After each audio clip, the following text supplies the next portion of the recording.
When we're looking for friends or love, we usually look for other people to make our lives complete. But there's something important we often forget. Good relationships start with knowing ourselves. Today, we're going to talk about how being aware of who we are and growing personally is important before starting romantic relationships. We'll use ideas from Stoicism and other smart ways of thinking to show how knowing ourselves helps us have better and happier relationships. Stoicism, which is all about finding inner peace and being a good person, gives us great advice for this topic. It says that to really get along with others, we need to be at peace with ourselves first. So, let's start this journey of looking inside ourselves by learning more about who we are and growing as people. This is the first step to making strong bonds with others.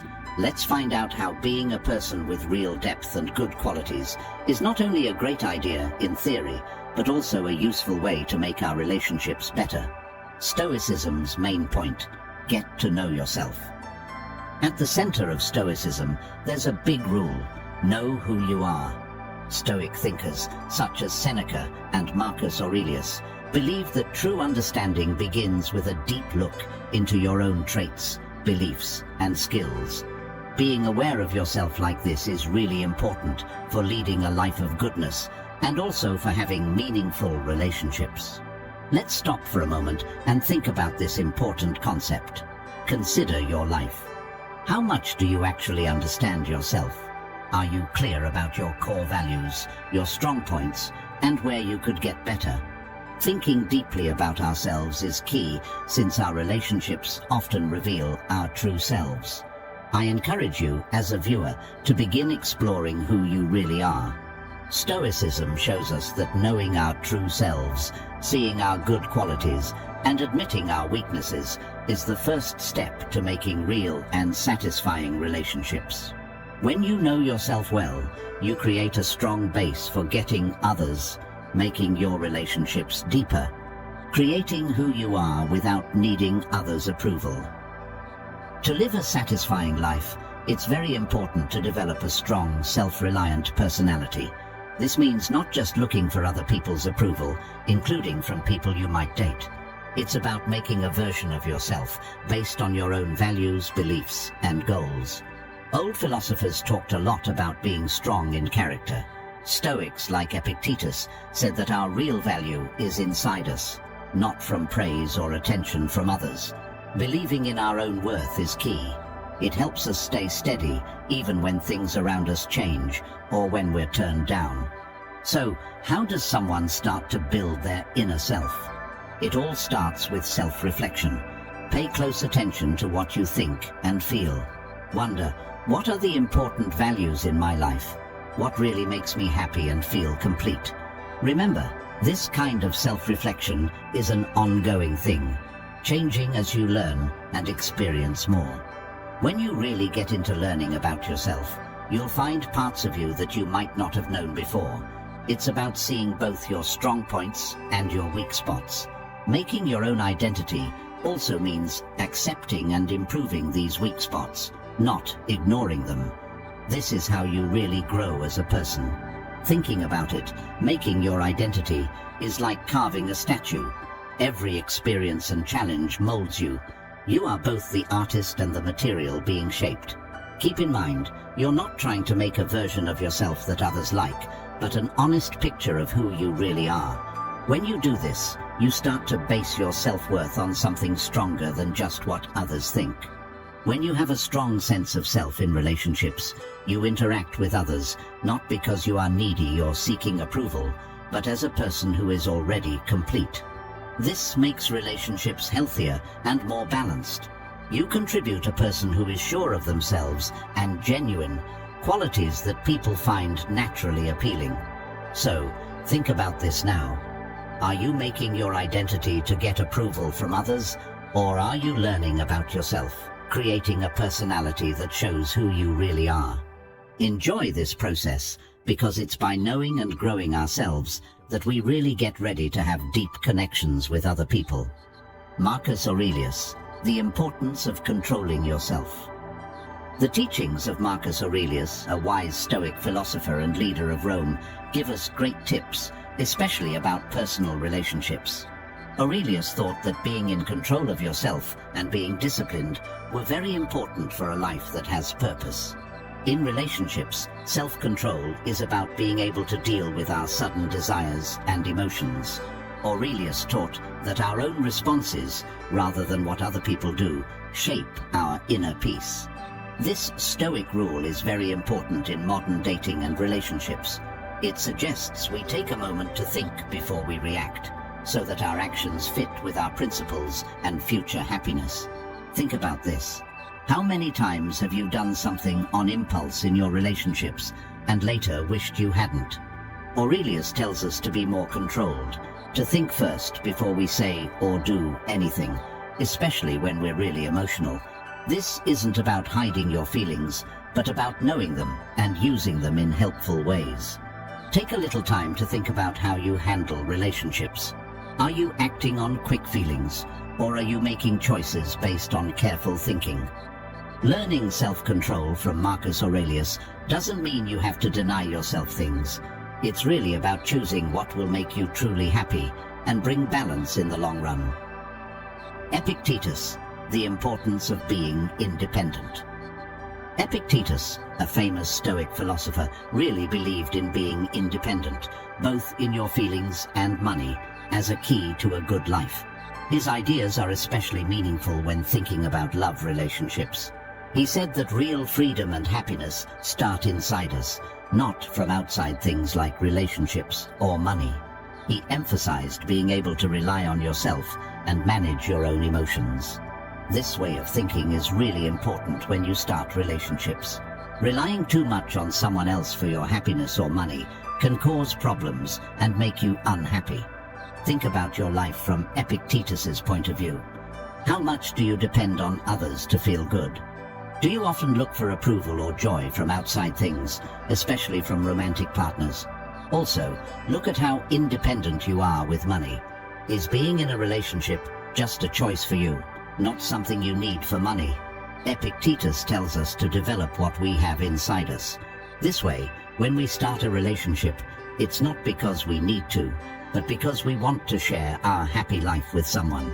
This kind of independence makes relationships better and also helps us feel freer and happier.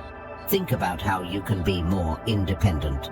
Remember, getting better at taking care of yourself is powerful and freeing, and it fits well with what Epictetus taught about freedom and looking after yourself. Seneca, how wisdom helps in relationships. Seneca, a major figure in Stoicism, really thought wisdom was important, especially in personal relationships. His ideas give us a lasting way to handle the tricky parts of love and being together with someone. He believed wisdom was more than just knowing things or being smart. It was about using what you've learned in different parts of life, like in romance. He thought that wisdom helps people see what's really important in a partner, not just looks or short-term feelings. It's about knowing yourself well and then knowing what you really want in someone else. Think about how wisdom affects your relationships. Are your choices in finding a partner based on quick feelings or real understanding? Do you look for things in someone that match your beliefs and help both of you grow? Seneca said, wisdom means understanding that life and relationships don't last forever. So we should be thankful and really be there in them, instead of trying to own them or being scared of losing them. It's about seeing love as a chance to grow and understand together, not just a way to feel complete. Think about how you can be wiser in your relationships. How could a wise view change how you handle relationships now or in the future? Seneca's lessons tell us to look for relationships based on mutual respect, understanding, and growing together. Going through these philosophical ideas, it's obvious now that to have meaningful relationships, you need to know and improve yourself first. What Stoicism teaches us, along with what people like Marcus Aurelius, Epictetus, and Seneca said, shows us something important. To have a good and happy relationship with someone else, we need to have a good relationship with ourselves first. Before diving into dating and friendship, it's really important to work on who you are, what you stand for, and feeling satisfied with yourself. This isn't just to get ready to be a great partner. It's about being a whole person by yourself. When you start relationships knowing yourself well and being mature, you tend to find and keep relationships that are rewarding and equal.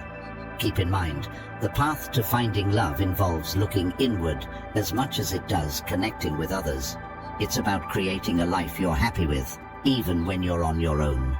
By doing this, you become more attractive to possible partners and also make sure your future relationships are based on mutual respect, understanding, and growing together. Understanding the role of emotional maturity in relationships. Embracing the principles of Stoicism and ancient wisdom, we must also consider the role of emotional maturity in our relationships. Emotional maturity is the ability to manage our feelings and reactions in a healthy and constructive way. This skill is essential for creating and maintaining lasting, fulfilling relationships. When we are emotionally mature, we can communicate better, resolve conflicts more effectively, and show empathy and understanding towards our partners. This maturity allows us to handle the ups and downs of relationships without losing our sense of self or our values. One key aspect of emotional maturity is self-awareness. This means understanding our own emotions, triggers, and patterns in relationships. Are you quick to anger, or do you tend to withdraw in difficult situations? Understanding these tendencies can help you navigate relationship challenges more effectively. Another aspect is emotional regulation. This involves managing our emotions in a way that is appropriate to the situation. It's about not letting our emotions control our actions, but rather responding in a way that aligns with our deeper values and goals. Consider this. In your past relationships, how have your emotions influenced your actions? Were there times when you reacted impulsively, only to regret it later?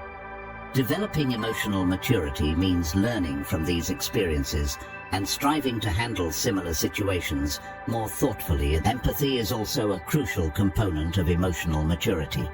It's the ability to understand and share the feelings of another person. In a relationship, empathy allows us to connect with our partners on a deeper level, to understand their perspectives and needs. This understanding is key to building a strong, loving bond. Finally, emotional maturity involves being responsible for our own happiness. This ties back to the Stoic belief of finding contentment within ourselves. In a healthy relationship, both partners should contribute to each other's happiness, but not be solely responsible for it. This means finding joy and fulfillment in our own lives outside of the relationship, which in turn enriches the relationship itself. In conclusion, as we delve into the world of dating and friendship, let's not forget the importance of emotional maturity. It's about understanding ourselves, regulating our emotions, empathizing with others, and being responsible for our own happiness. These skills, combined with the wisdom of Stoicism, prepare us for healthier, happier, and more fulfilling relationships. Remember, the journey to finding and nurturing love involves not just connecting with others, but also growing and maturing within ourselves. To sum up, the wise way to love and life is not about finding someone to make you complete, but about being complete on your own. As you keep learning and understanding more about yourself, remember these teachings. They're not just rules for finding love, but for living a life with meaning, wisdom, and happiness. Enjoy your own path, value your uniqueness, and when it's the right time, share your well-developed self with someone who shares your beliefs and feelings.